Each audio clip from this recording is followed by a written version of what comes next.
I'm going to go over a little more on the 10-gallon reef, but it's an experiment at this stage. We're going to talk about sand bed a little deeper.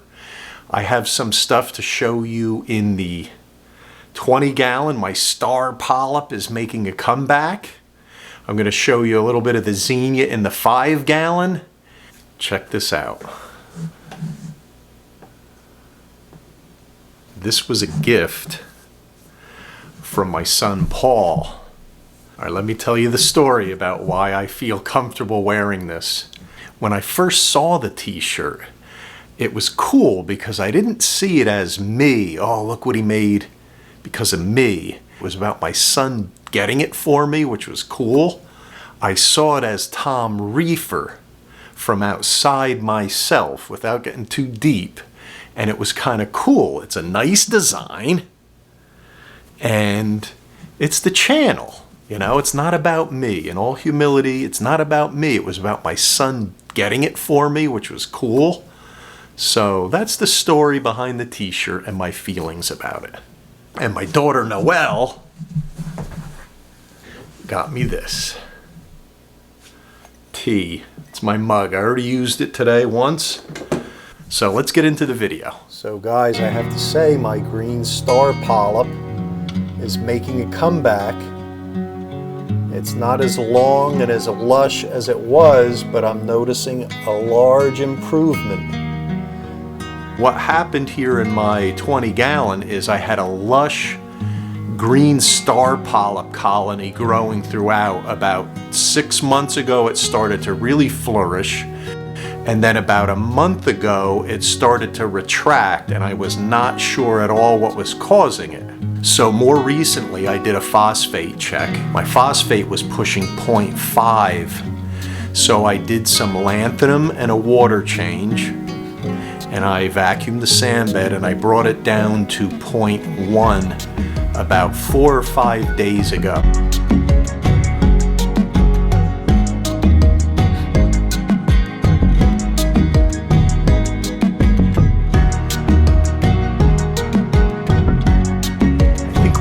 Do to film the rest here. Let's see if I come down low enough. See, you're not gonna. It looks a little crooked. All right, so I know what we can do. Hold on.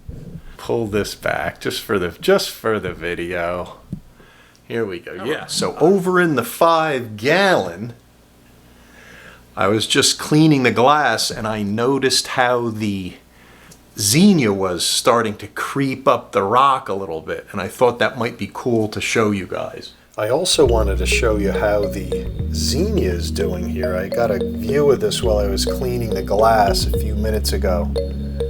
This is the way it grows. What it does is about halfway up the stalk, it kind of connects to the live rock, and then it pulls away. So this piece here has actually come from this piece here, and it's now pulling away. Very cool, right? And that's how it grows. This probably will grow up this live rock and maybe keep growing. It's going to be interesting to see where it goes. The flower rocks are looking nice and colorful. I almost forgot this. The algae growth on the glass is far different from what I've ever seen before. So let's take a look at what's happening with the algae in the 10-gallon. I wanted to show you guys the update on this algae on the back glass. In all my years, I've never seen it grow this long off the back glass. It's not hair, it's a branching type, a filamentous branching type that's growing right off the glass, and there's several kinds. You can see it there. It's a different type of algae, but it's growing really long off the glass.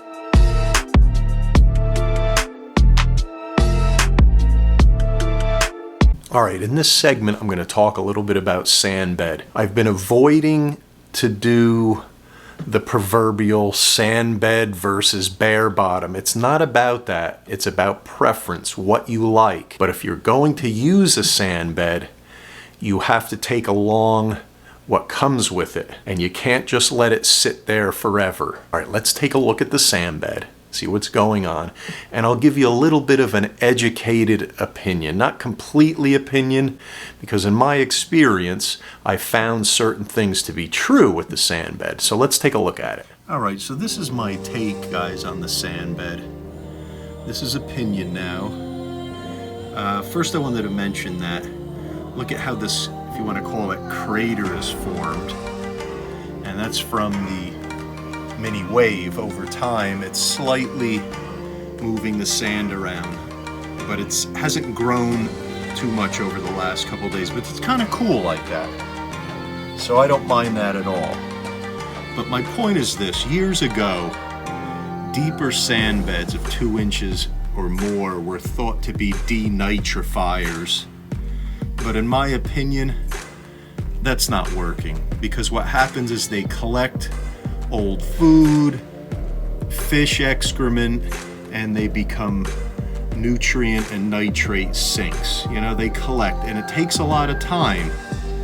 So it's not going to happen even in the first 3 to 6 months, sometimes longer, but over a year, if you start to see your phosphate increase, chances are it's going to be because of your sand bed. I can't really see what the back is like. It's a little dark, I think. I don't know. There it is, the back. All right. All right, guys. If I use this sand bed or any sand bed, I will vacuum initially, maybe only once a month. But if I see phosphate rising, then I would do it as I did water changes, almost weekly, maybe a portion of it. The idea of losing your bacteria culture by vacuuming your sand bed does not work. You have enough bacteria culture in your live rock and other things, those sides of your aquarium. By vacuuming your sand bed, you're not going to kill your bacteria culture. I wouldn't do it right at the beginning, and I wouldn't do it if your sand is bought sand that they say is live sand, because that culture in there is not as heavy as what you see here. This is 6-year-old sand from an established system. I almost forgot this one. The Aptasia, guys. We got one there. We got one there. Another one up there. And in the back, we have a couple more there. And back there. So what we're going to do is let these grow up. And then I'm going to put some kind of natural eradicator in there, like a peppermint shrimp, and have him devour all these, because he eats them in my 20-gallon, no problem. This is also why I want to recommend going slow with your tanks, guys. You know, you put all these nice corals in your first week or so with live rock, and then suddenly Aptasia burst onto the scene and start stinging your nice corals. The best success is to go slow.